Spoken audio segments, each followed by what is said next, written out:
Com o anúncio da luta entre Apolo e Rei Leônidas pela 9ª rodada do Ragnarok, uma das maiores teorias feita pelos fãs foi destruída, que é justamente Leônidas versus Odin, e com isso abriu a oportunidade de um novo tema para o Ragnarok, o duelo de magos. E é justamente o que a gente vai falar hoje, Odin versus Rasputin. E vale eu ressaltar aqui que eu já venho comentando sobre essa teoria no canal já tem um tempinho, e eu acredito que ela possa acontecer, mas também é baseado no fato de que o Anubis vai lutar com Nostradamus, e nesse cenário, o Odin lutaria com o Rasputin. Afinal de contas, na minha opinião, essas duas lutas estão interligadas entre si, ou seja, se o Anubis não enfrentar o Nostradamus, o Anubis vai enfrentar o Rasputin. E se o Odin não enfrentar o Rasputin, o Odin vai enfrentar o Nostradamus. E para entendermos o contexto geral em que o Odin vai encarar o Rasputin, nós temos que entender que o Odin é o líder supremo do panteão nórdico. E mesmo que no passado o Thor foi dito como o deus mais forte do panteão nórdico, eu tô apostando nas minhas fichas que o Odin vai ser o deus mais poderoso de todo o povo nórdico. E eu tô dizendo isso pegando como próprio exemplo o personagem do Thor em Shumatsu no Valkyrie. Toda a sua história e todos os seus poderes foram baseados na mitologia que existe sobre o povo nórdico, tanto sobre o Thor quanto o Mjolnir.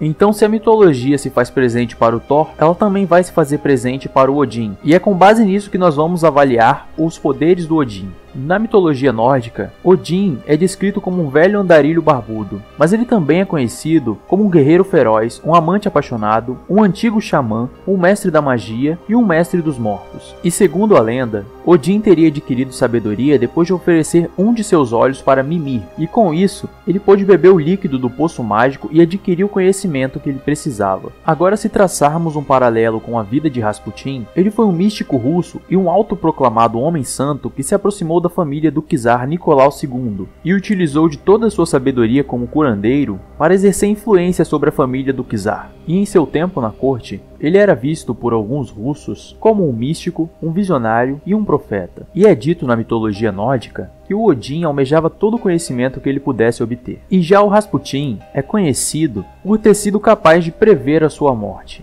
E segundo o biógrafo e decano da Academia Francesa, Henri Troyat, o ancião russo teria previsto de alguma maneira sua própria morte. Em 1916, Rasputin escreve uma correspondência ao czar, abre aspas, "Presinto que deixarei de viver antes de 1º de janeiro. Se eu for morto por assassinos comuns, particularmente meus irmãos, os camponeses russos, tu, czar da Rússia, não terás nada a temer pelos teus filhos. Mas se eu for morto por nobres russos, suas mãos ficarão manchadas por meu sangue durante 25 anos. Se ouvires o som do sino a dizer que Grigori foi morto, fica a saber que se foi um dos teus que provocou a minha morte, nenhum dos teus filhos viverá mais de 2 anos. Eles serão mortos pelo povo russo." Fecha aspas. E assim, a profecia de fato se confirmou. 2 anos depois do seu assassinato, tramado pelo nobre Yusupov, a família imperial foi brutalmente assassinada em 1918. E esse é apenas o primeiro ponto que podemos associar Odin a Rasputin. Agora, se analisarmos um pouco sobre os poderes básicos de Odin, ele também é capaz de se transformar assim como Loki, sendo capaz de se transformar em um animal ou em um humano sempre que ele quiser. Odin também é capaz de prever certos lapsos do futuro, como o desaparecimento de todos os humanos e até mesmo ver o passado dos humanos. E ele sabe exatamente o dia em que o Ragnarok vai começar.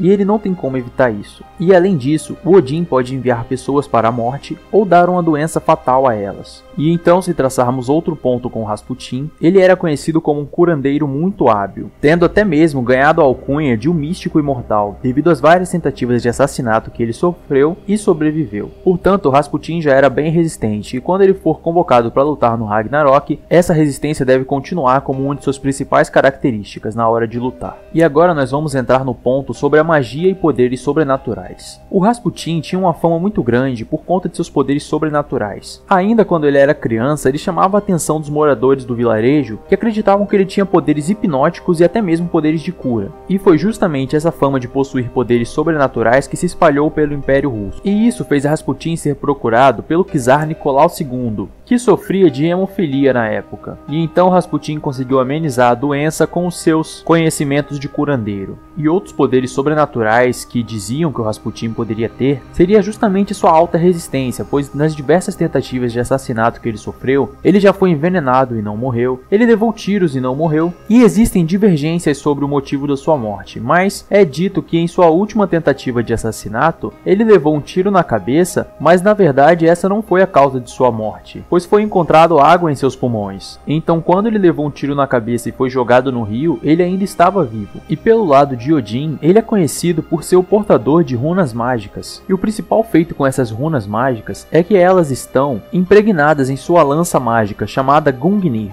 E essa lança é conhecida por sempre atingir o seu alvo, independente da distância e independente de onde Odin jogue ela. E em Shumatsu no Valkyrie nós já conseguimos observar alguns feitos de Odin, como por exemplo, quando ele e Zeus apareceram para parar a briga entre Loki e os 7 deuses da sorte contra Buda, Okita Souji, Comandante Kondo e Kojiro Sasaki. Nessa luta, Zeus ordenou que ambos parassem imediatamente, mas Ebisu ficou chateado com a interrupção e disse que eles não tinham autoridade sobre eles ou outros deuses da sorte. Mas antes que ele pudesse continuar falando, Odin gritou para ele calar a boca e começou a emitir sua ameaça, uma aura poderosa, forçando Ebisu a desistir de continuar a batalha e assustando todos os deuses presentes ali. E assim que Zeus e Buda saem e deixam Odin sozinho com seus corvos, Odin sorri maliciosamente depois que Zeus diz que o Ragnarok não está indo como eles pensavam, deixando seus corvos assustados. E enquanto Odin sorri, as flores ao seu redor começam a murchar e depois a morrerem. E isso nos mostra que essa é uma das habilidades de Odin. Ele consegue extrair energia vital de seres vivos, ou então simplesmente tudo que está ao seu redor começa a se infectar por sua aura. E aqui é um ponto bem interessante de vermos, afinal, o Odin pode ser capaz de extrair a energia vital dos seres vivos, enquanto o Rasputin é bem resistente e é conhecido por ter poderes de cura. E nós ainda temos que lembrar que a Brunilda é do mesmo panteão do Odin, então com certeza ela conhece as suas habilidades e todos os seus poderes. Então, se ela tiver conhecimento sobre essa decadência de vida do Odin, ela com certeza pode colocar o Rasputin sabendo de suas habilidades como curandeiro e seus poderes sobrenaturais, a fim de combater a aura poderosa de Odin.